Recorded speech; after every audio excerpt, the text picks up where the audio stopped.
que significa eso, un gobierno que pide perdón, un gobierno que dice, mire, es que el gobierno ayudó a asesinar a esas personas, todos campesinos humildes, inocentes, por decenas, allá en el Aro. Entonces, si un gobierno no pide perdón, pues nunca va a haber paz en Colombia. Mi gente, muy buenas, ¿cómo están? A continuación, esta bonita entrevista. Digo bonita entrevista porque ha sido una entrevista muy esperada por este medio, más por la señora Vicky Ávila. Y las respuestas que da el presidente son muy concisas. Estoy de acuerdo con el presidente. Un gobierno que pide perdón es un gobierno que encuentra la reconciliación. Pero un gobierno que busca venganza siempre va a vivir en guerra. Pero para que entendamos más sobre lo que les estoy hablando, miremos esta entrevista completa, que es bonita y muy interesante. ¿Por qué? Por las respuestas del señor Petro y las preguntas de la señora Vicky Ávila. Sigamos viendo, espero que me sigan y compartan este video para que la gente se entere de lo que son los gestores de paz, ¿listo? Y los voceros de paz, que son cosas muy distintas. Social es al revés. Hay un Estado que ha construido víctimas, él mismo. ¿Por qué? Porque no ha hecho universidades, porque no ha abierto las puertas, porque ha condenado a la exclusión, porque ha mirado hacia otros objetivos diferentes que los de la gente del común, la gente del barrio popular, que yo llamo, o el campesino, si nos vamos hacia otro escenario.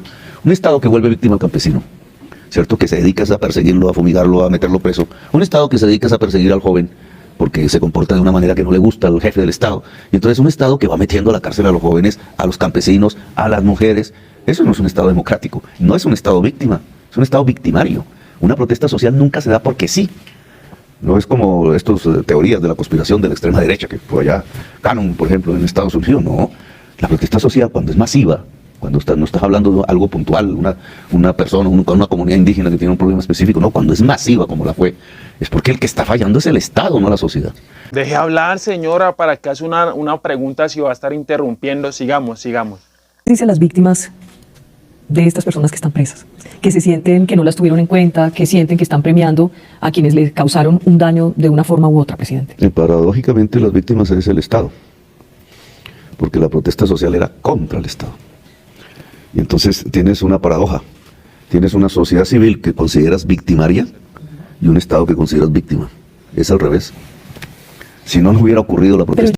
Sí, señor, y así le duele a todos los uribistas en el alma. La culpa era del Estado, porque eso no era un Estado democrático. Eso era una dictadura, eso sí era una dictadura, donde usted no puede pensar, donde usted no puede expresar sus pensamientos libremente, donde usted no puede criticar, donde usted no puede opinar, donde usted no puede dar una opinión para mejorar porque lo van asesinando. Eso no es un Estado democrático, eso era una dictadura en lo que estábamos viviendo y de lo que el gobierno y de lo que el Estado colombiano se aburrió, de lo que el pueblo colombiano se aburrió. Ya no queremos más el uribismo en este país, ya no queremos más esa dictadura de la derecha, pero sigamos viendo para que ustedes, los colombianos, sigan abriendo los ojos y por favor los exhorto a que me sigan y compartan este video para que más personas abran los ojos y sepan que estamos viviendo en una dictadura de la derecha. Sigamos escuchando. Y entonces si victimizas el Estado y vuelves victimaria a la sociedad, tú lo que estás destruyendo es el fundamento mismo de la democracia. Obviamente yo no estoy hablando de quienes protestan. Hablo del caso, por ejemplo, que le ponía hace unos instantes del capitán Solano, que lo mataron a cuchillo. Sí. Y obviamente no hay condenas todavía en ese caso, hay unas personas detenidas por esos cargos gravísimos. Esos papás que hoy todavía no se reponen del asesinato de su hijo, ¿usted qué les dice hoy, presidente? Sí, pero mira, primero que la justicia actúe. Pero todavía nosotros no nos estamos oponiendo a que un proceso investigativo tiene que ser de acuerdo a la ley, determine los culpables. Y esos culpables van a la cárcel. Pero en segundo lugar, si tú miras el largo aliento de la violencia en Colombia, de lo que hemos discutido mucho y durante muchos años, el conflicto armado, ya no me hablo solo del conflicto social, sino del conflicto armado que mata por definición.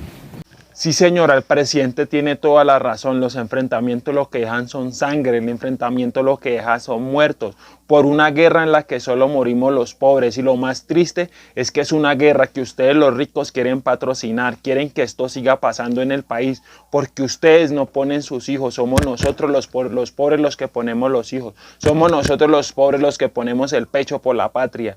Por eso yo siempre he dicho, la guerra lo que genera es más guerra. Pero sigamos escuchando, mi gente, porque esto se está poniendo interesante. Compartan, escuchen y aprendan para que no repitamos la historia. ¿Cierto? Lo que ves es enfrentamientos con armas. Esos enfrentamientos van dejando muertos de lado y lado, van dejando heridos. Yo acabo de ir a un chique Yo quise ir allá al otro día, incluso con la grave sorpresa que todavía los cuerpos estaban ahí. Fui al sitio del enfrentamiento en la parte alta de Monchique, vi lo que hay en Monchique, cómo vive la gente, qué está pasando allí socialmente, en esa vereda, qué está sucediendo. Claro, los errores militares, etcétera, pero es lo de menos. Vi el conflicto, vi a los jóvenes que sobrevivieron, que eran unos jovencitos no eran soldados profesionales, eran sí, de 18, 20 años. 18, 19 años. Los vi, tanto los heridos en el hospital como los que estaban en la zona, con el producto que hace unas horas apenas ha sucedido, ver morir pues el compañero, no poder ayudar, el shock. Señora, y eso es muy cierto, y lo digo porque lo viví en carne propia. El shock que genera ver morir un compañero, el shock que genera ver morir un hermano, porque usted dentro de las Fuerzas Armadas, más que compañeros, consigue hermanos que le cuidan la vida como usted le cuida la vida a ellos. Pero ustedes los pobres, ustedes los ricos no saben de eso porque ustedes nunca han prestado un hijo de ustedes para que se lo regresen a su casa con un shock en la mente, con un shock, con un bloqueo corporal. Ustedes no saben nada de eso, mi gente. Ustedes no saben lo que es recuperarse de eso. Por eso es que ustedes apoyan una guerra en la que ustedes no luchan. Pero sigamos escuchando, porque esto sí es un presidente de verdad que ha vivido la guerra. Que se produce psicológicamente. La lluvia, bueno, la noche. Yo quería quedarme a dormir ahí. Al final terminé durmiendo en Buenos Aires, que es el municipio cercano, esta es una vereda. Pero uno dice, bueno, entonces si la sociedad cierra las puertas de una negociación de paz para acabar el conflicto armado, si lo que decidimos, como se ha decidido antes, es guerra y guerra y guerra, ¿cuántos muchachos más van a morir? Y señores, es la realidad. ¿Cuántos muchachos, cuántos jóvenes de los barrios populares queremos más que mueran para saciar la sed de la guerra, para saciar la sed de la venganza? ¿Hasta cuándo? No más guerra en este país, señor presidente, se lo imploramos. No más guerra en este país, no más jovencitos de entre 20 y 19 años muriendo por una guerra sin sentido. Pero sigamos escuchando, mi gente, no se olviden de compartir y por favor de seguir. ¿Cuántos? No solo hablo del otro lado, que además es difícil ya saber cuál es el otro lado, qué son, pero hablo también de la fuerza pública. ¿Cuántos muchachos? O sea, hacemos un balance dentro de 10 años con 5.000, con 10.000 muertos, jovencitos todos. Ese es el objetivo de una sociedad. O tenemos que admitir que nos tocó frenarla, que nos toca salir de una violencia casi que perpetua en Colombia hacia una era de paz como la mayoría de las naciones, donde esos jóvenes de 19, 18 años, pues hombre, no tengan que morirse, porque por un enfrentamiento puedan vivir eso que yo llamo la paz.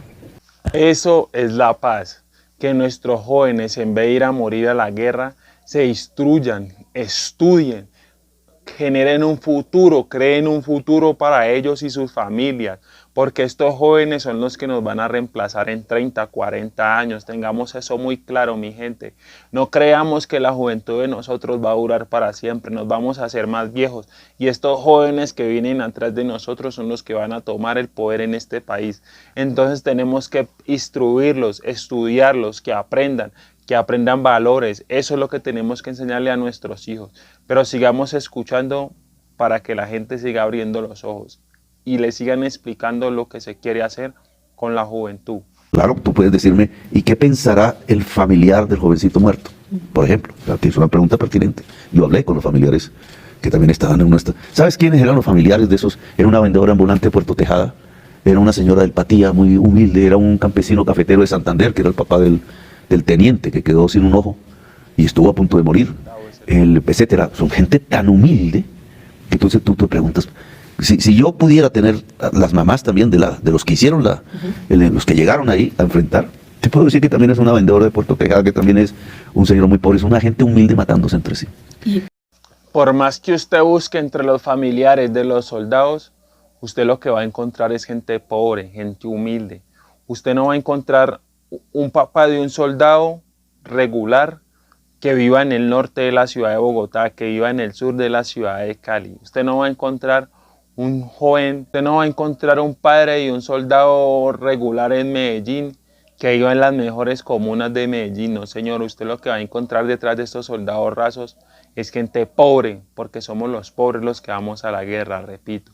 Sigamos escuchando y abriendo los ojos, mi gente. Entonces, ¿cuál es la salida? Entonces, en aras, digamos, en cierta forma de la venganza, ¿continuamos los ciclos de la violencia o la frenamos?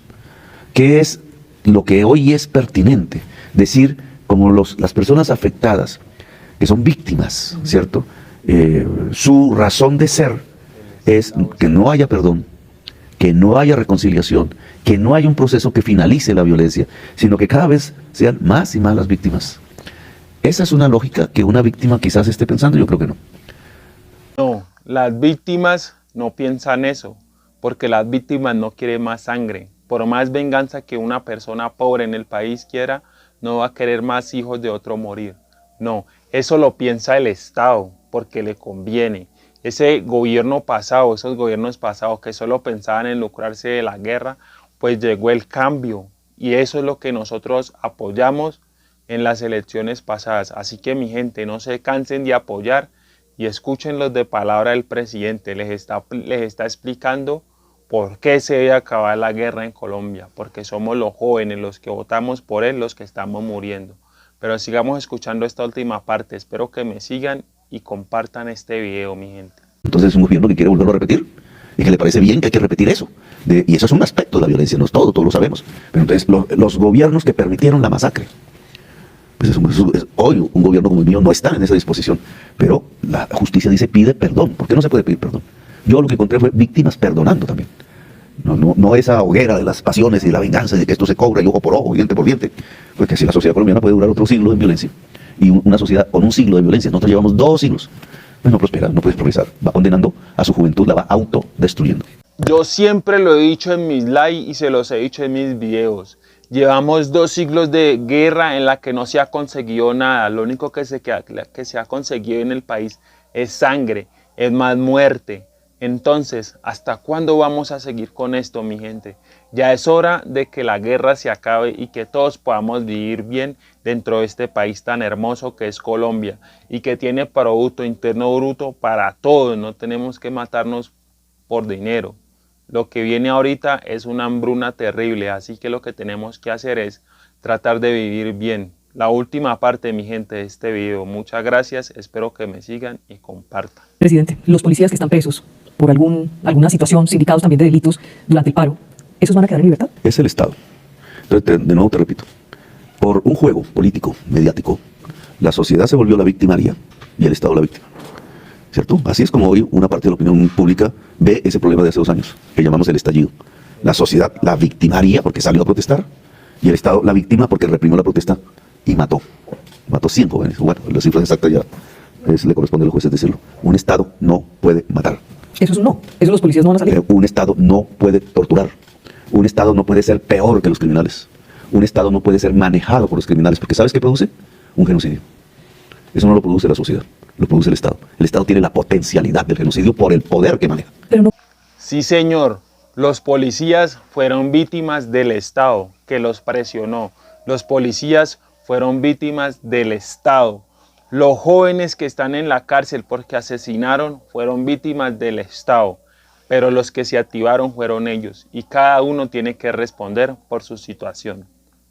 El Estado los convirtió en víctimas. El Estado nos ha convertido en víctimas durante muchos años. Ya es hora de que eso no siga pasando. Ya es hora de que el Estado le pida perdón a Colombia. Y eso es lo que va a hacer el presidente por el Estado colombiano. Muchas gracias, mi gente. Espero que me sigan.